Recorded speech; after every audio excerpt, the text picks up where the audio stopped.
Okey, Assalamualaikum warahmatullahi wabarakatuh dan selamat malam kepada semua. So, minta maaf sebab isu teknikal berkaitan dengan audio ni memang tak boleh nak cakap apa lah.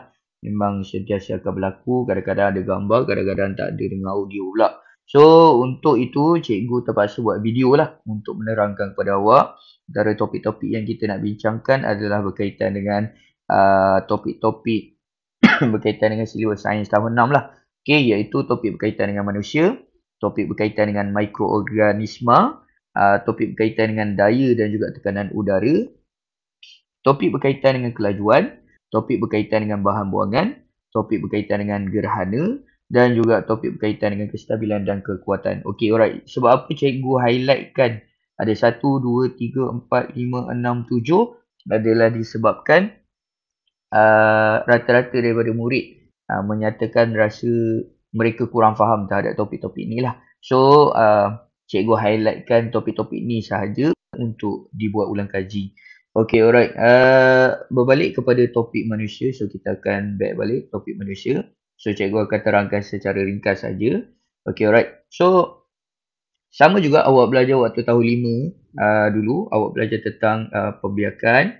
Tapi dulu tahun 5 tentang haiwan. Sekarang ni bila di tahun 6 awak didedahkan pula dengan topik berkaitan dengan manusia lah. Okey, sebab apa manusia ni perlu pembiakan adalah disebabkan untuk memastikan kemandirian spesies supaya tidak pupus. Ada 2 poin yang cikgu akan terima. Satu, supaya tidak pupus. Yang kedua adalah untuk ni cikgu contoh dekat sini lah. Okay. Alright. Satu, supaya tak pupus. Yang poin nombor 2 adalah supaya mengekalkan populasi lah. Okay. Mengekalkan populasi manusia. Okay, alright. So, ada 2 poin yang cikgu akan terima jawapan dia. Okay. Alright. So, untuk yang seterusnya, yang ni awak boleh abaikan. Tak ada apa pun. Okay. Alright, ini cikgu teruskan juga. Okay, alright. So, organ pembiakan lelaki yang kita nak highlightkan dekat sini iaitu organ pembiakan lelaki dan juga organ pembiakan perempuan. Di mana organ pembiakan lelaki ni dia adalah terdiri daripada testis dan juga zakar. So, macam yang cikgu sentiasa ajar dekat kelas, okay, awak hanya ingat, ni cara ingat Cara ingat, kita guna ZAT. Okay. ZA ni ialah zakar, manakala T ni ialah testis. Okey, untuk melihat kepada fungsi, awak boleh lihat fungsi yang ada dekat sini. Okey. Alright, kenapa cikgu annotate dekat sini ada 24 hari, ada yang 7 hari? Ini bermaksud apa orang kata pengeluaran ataupun penghasilan sperma tu berlaku dalam tempoh-tempoh berikut. Okey.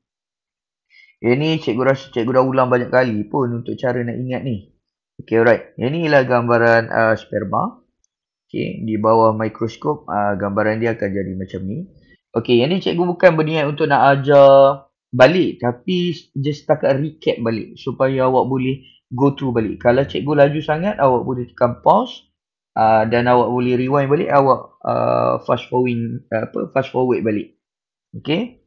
Yang seterusnya kita nak lihat kepada organ pembiakan perempuan. Yang ini ialah cara nak ingat dia.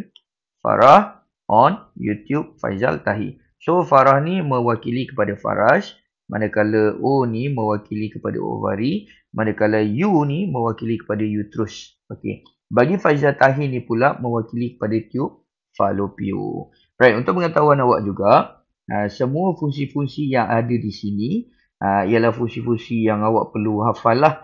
Okey. Sebabnya soalan-soalan biasanya akan keluar lah. Okey, secara ringkas, cikgu nak maklumkan untuk ovari, okay, dia akan menghasilkan ovum ataupun telur. Okey, ni idea one. Sama ada awak nak jawab telur ataupun awak nak jawab ovum, bergantung kepada awak sendirilah. Tapi dua-dua jawapan dia still lagi tepat. Okey. Alright, untuk uterus, nama lain uterus, kita namakan dia sebagai rahim. Okey, di bahagian sini. Okey. Ini ialah tempat di mana embrio ni akan berkembang, okey, dan juga membesar dekat uterus tu. Okey.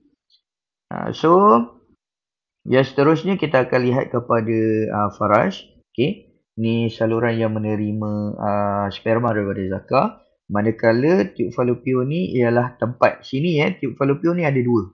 Ada dua tempat. Sama juga dengan ovari, dia ada dua tempat. Ada dua tempat dekat sini.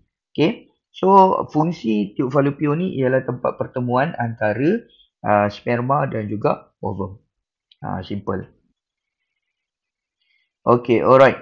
So, yang seterusnya. Okay, ini tak payahlah. Okay, alright.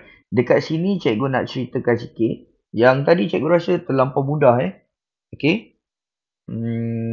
Okay, kita tengok dulu. Di bahagian ini, kita nak melihat kepada fungsi tali pusat ataupun umbilical cord lah. Okay. Fungsi tali pusat ni adalah untuk membekalkan oksigen, membekalkan nutrien dan juga bahan kumuh iaitu karbon dioksida lah. Okay, kalau contoh daripada tali pusat ni, dia membekalkan kepada fetus. Ingat ni, selagi dia belum keluar daripada rahim, dia akan diberi nama sebagai fetus lah. Okay, so dia akan menyalurkan oksigen ni, tali pusat ni akan menyalurkan oksigen kepada bayi ni. Fetus ni.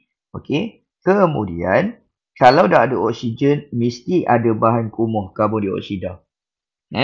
Sebabnya mana boleh awak tarik oksigen je tapi tak ada buang karbon dioksida dia. So, tu benda yang mustahil lah.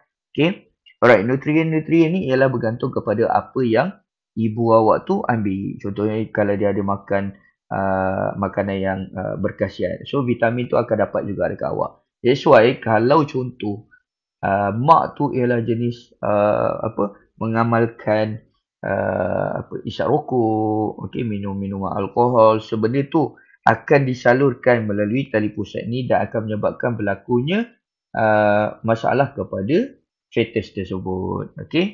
Dia akan mengganggulah dia punya perkembangan otak dan sebagainya. Okay, alright. So, yang seterusnya kita akan lihat kepada kelahiran bayi kembar lah. Okay, sebenarnya kita ada dua jenis kembar, iaitu kembar seiras, dan juga kembar tidak seiras. Ada juga kembar tu sama jantina, ada juga berlainan jantina lah, macam ada dekat sini. Okay, kembar sama jantina dan juga sama paras dia. Ini pula ialah berlainan jantina. Okay, lelaki dan juga perempuan. Okay, alright. Macam mana boleh berlakunya kelahiran kembar? Hal ini berlaku apabila kalau tak silap cikgu lah. Okay, dua telur. Satu telur macam tu bertemu dengan dua sperma macam tu. Okay, alright. So, bila kejadian ni berlaku, maka dia akan menghasilkan kelahiran kembar lah. Okay, alright. Idea 1. Biasanya dia tak akan keluar dekat bahagian C. Dia akan keluarkan dekat bahagian A macam tu. Okay. So, awak baca saja jawapan. So, awak akan jumpalah jawapan dia.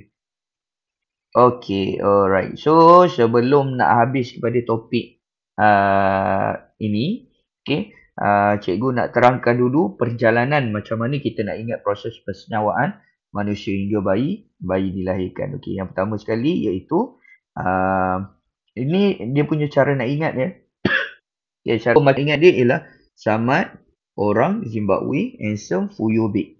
Maksud dia dekat sini, sperma campur dengan ovum. Okay, jadilah zigot. Z ni mewakili zigot. E ni mewakili embrio. Manakala F ni mewakili fetus dan B ni mewakili bayi lah. So, ini ialah turutan dia. Jangan ubah turutan dia sebab benda ni sangat penting. Kalau awak salah benda ni, contoh awak letak sini, pergi ke sini, sini pergi ke sini, so jawapan awak akan automatik akan salah. So, ini cara nak ingat dia. Awak boleh pause video ni dan salin. Okay, alright. So, bermula daripada yang pertama iaitu zakar lelaki menyalurkan sperma dalam faras. So, sperma ni akan berenang-renang melalui uterus ataupun rahim ni. Dan dia akan berenang pergi melalui tube fallopian. Sampai dekat sini, dia akan bertemu, sperma akan bertemu dengan ovum ni. So, bila dia dah bercantum, okay, ovum ni dihasilkan daripada ovari ni. So, bila dia dah bercantum, dia akan berenang kembali pergi dekat uterus ni. Okay, daripada dekat uterus ni, dia akan berkembang.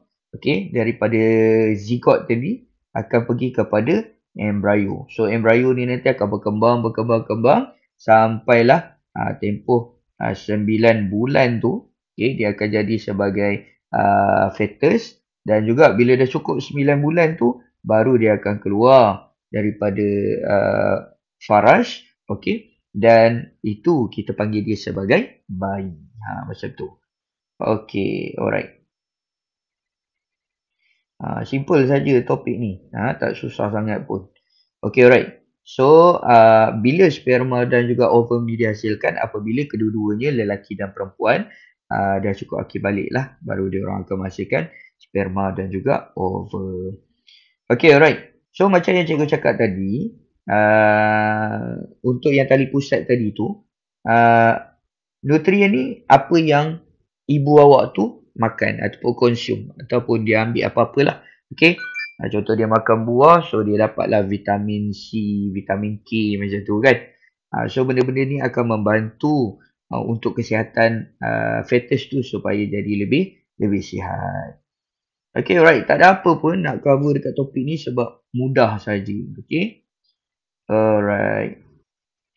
So macam yang cikgu cakap tadi, kenapa pentingnya ada pembiakan manusia ni? Supaya untuk mengelakkan daripada berlakunya kepupusan and another one, sebab kita nak menambahkan populasi manusia yang hidup dekat atas muka bumi ni. Alright. So, itu saja di bahagian manusia. Alright. Untuk masuk dekat bahagian sistem saraf manusia. Ni cikgu just jamak je terus. Sistem saraf manusia. Ni cikgu terus je lah. Sistem saraf ni terdiri daripada dua saja sistem saraf, iaitu saraf saraf pusat dan juga sistem saraf periferi. Jangan lupa dua sistem saraf ni.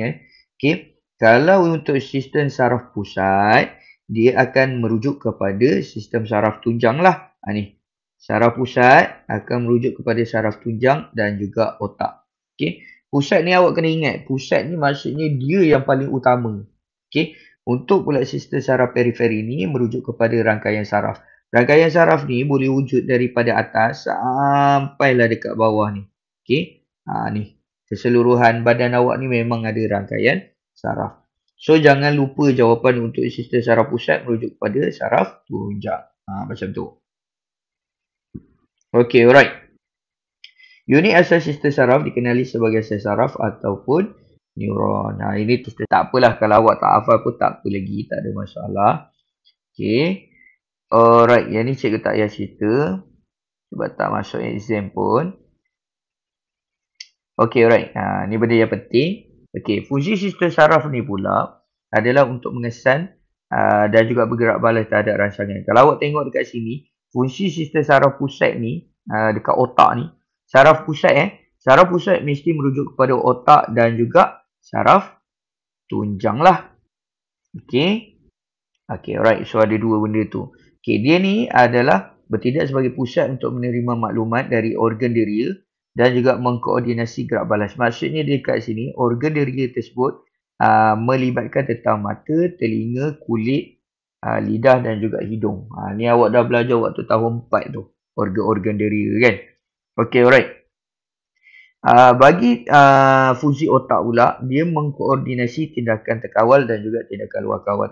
Yang ni jangan lupa sebab usually ramai antara awak lupa tentang benda ni. So jangan lupa tentang benda ni. Bagi tindakan terkawal ni, cikgu dah ringkaskan dekat awak cara nak ingat, iaitu rodok GB. Maksud rodok GB ni, kejap kita conteng dekat sini lah. Tindakan terkawal. Ini cara ingat ni. Rodok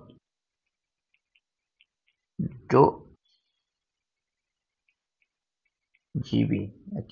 Maksud dia dekat sini, yang ni ialah rangsangan. Yang ni pula ialah organ deria. Yang ni pula ialah otak. Manakala GB ni ialah gerak balas lah.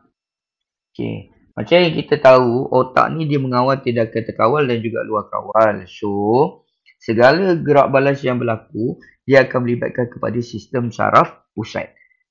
Ni ialah urutan berlakunya tindakan terkawal. Kalau awak tengok tindakan terkawal, kita ada menari, memerhati, makan, minum, tidur, berjalan, semuanya tindakan terkawal lah. Okey, nampak ni sama je. Okey, so ini ialah urutan aliran isyarat daripada rangsangan kepada gerak balas. Okey, bagi tindakan luar kawal ni, awak memang tak boleh kawal dia. Contoh macam ada dekat sini, denyutan jantung, pernafasan dan juga pencernaan. Contoh kalau berlakunya, contoh awak berlari, lepas daripada hari sukan, awak berlari ni. Lepas tu, bila awak berlari, denyutan jantung tu berlaku tanpa awak boleh kawal dia. Okay. Sama juga kalau pernafasan. Okay, awak akan jadi macam tu kan. So, awak tidak boleh mengawal denyutan jantung dan juga pernafasan awak waktu tu. Sebab apa? Kandungan oksigen yang berada dekat dalam paru-paru awak tu dah banyak dikeluarkan. So, dia nak penuhkan balik, awak akan kerap makan macam macam tu. Supaya dia lagi mempercepatkan oksigen tu masuk balik, penuhkan balik paru-paru tu dengan oksigen. Sebab tu awak tercungap-cungap. Okey, bagi pencernaan pula, dekat sini contoh lah, awak berlaku masalah diarrhea. Diarrhea ni ialah masalah cirit-birit tu lah. Okey, so bila awak nak kawal awak punya masalah cirit-birit tu susah. So benda tu mustahil. Jadi pencernaan juga tergolong dalam tindakan luar kawal. Begitu. Okey, alright. So untuk pengetahuan awak juga, okey, semudah itu saja. Okey, alright. Bagi tindakan refleks, okey, macam tadi kita dah tengok turutan aliran isyarat tadi, dia dekat sini otak kan. Tapi kalau tindakan refleks, dia tukar. Okey, yang ni pergi kepada saraf tunjang. Kalau macam tadi, tindakan terkawal, dekat sini semua sama. Semua sama. Kecuali bahagian sini sahaja yang akan bertukar. Daripada otak pergi kepada saraf tunjang. Itu melibatkan kepada tindakan refleks. Okey, tindakan refleks ni macam contoh awak terpijak benda tajam, bersin, apabila hidung masuk habuk, sentuh benda panas. Sentuh benda panas ni awak terus tarik tangan. Awak tak ada biar je tangan macam tu. Sebab apa? Tangan kita ni mengesan rangsangan. Okay, benda tu panas. Okay, nampak ni urutan aliran isyarat dia. Okay, dia akan jadi saraf tunjang. Dia bukan otak, dia jadi saraf tunjang. Ini kalau tindakan refleks. Okay, alright. Kalau contoh fungsi sistem saraf periferi ni, okay, dia menghantar isyarat daripada bahagian tubuh ke saraf pusat. Okay. Yalah, sebab sistem saraf periferi ni kan dia ada rangkaian saraf banyak macam tu kan. Bila banyak, dia akan hantar kepada sistem saraf pusat lah. Okay. So, sistem saraf pusat ni akan hantar semula kepada otak kamu. Macam tu. Lebih kurang. Okay. Alright. Disebabkan kegagalan, kalau contoh awak ada sistem saraf periferi ni, awak ada problem, ada dua masalah yang berlaku dekat awak. Yang pertama iaitu Bell palsy. Okay. Dan juga masalah keseimbangan tubuh. Kadang-kadang ada juga jawapan lain dia letak. Macam ada nama-nama penyakit. Kalau tak silap cikgu, kemerosotan rangkaian saraf apa cikgu tak sure tapi biasanya dia akan keluar yang mudah iaitu Bell palsy dan juga masalah keseimbangan tubuh. Untuk Bell palsy ni awak akan mengalami masalah otot muka awak ni dia akan rosak. Dia akan jatuh sikit ke bawah macam tu. So maksudnya mata awak ni dah tak selari macam ni, dia akan jadi jatuh sengit. Dia akan jadi sengit sikit. Ni pun jatuh sengit sikit. Okey.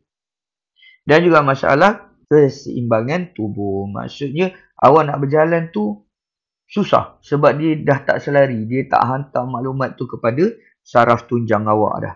Okey. So ini adalah contoh berlakunya Bell palsy. Ni adalah sebelum, yang ni pula adalah selepas. Manakala yang ni pula sama juga sebelum, yang ni pun jadi selepas.